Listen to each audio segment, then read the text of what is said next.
happening with this crisis on the southern border. And I'm joined by a number of my colleagues from all around the country. And we started yesterday touring around with the Border Patrol agents, especially last night when you see the large numbers of people crossing illegally over the Rio Grande.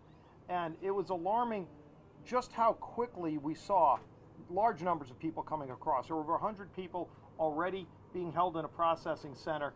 And then as we were standing there less than an hour, you just would see groups of people coming across one after another, knowing that because of what President Biden has done with his policy since taking office, President Biden sent the message around the world that America's border is open. And you see the drug cartels especially exploiting these major loopholes in America's southern border to make millions of dollars a day bringing people across illegally. What was most heartbreaking is seeing the young kids, so many young children that are being trafficked and brought across.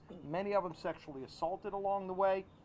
When they come here, they've already been separated from their families in most cases. And then today we went to the Donna Detention Facility.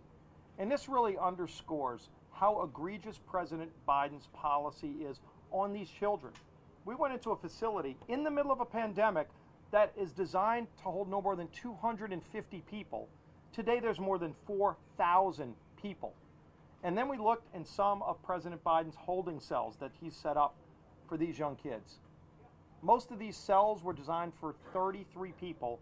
They have over 400 in each of these cells.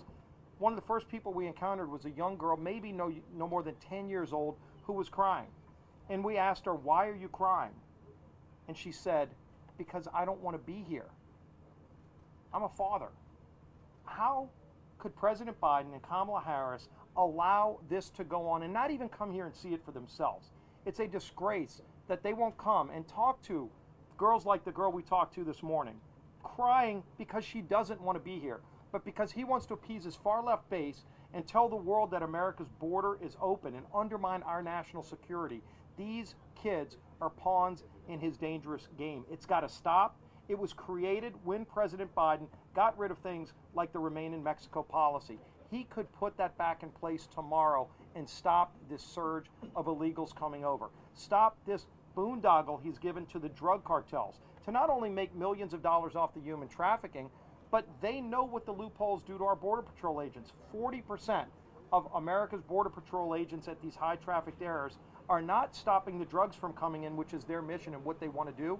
They have to be over at these holding facilities babysitting the children that have come over, and the drug dealers know it, which means there are porous areas of our border opened up for the drugs to come across. And the drug dealers know while the Border Patrol agents are taking care of the kids that are coming across illegally, they have free reign to bring in drugs illegally. President Biden, you know this is going on. You can stop it right now. We are calling on you to come down here, see this for yourself, and then reverse the failed policies you put in place that created this crisis at America's southern border.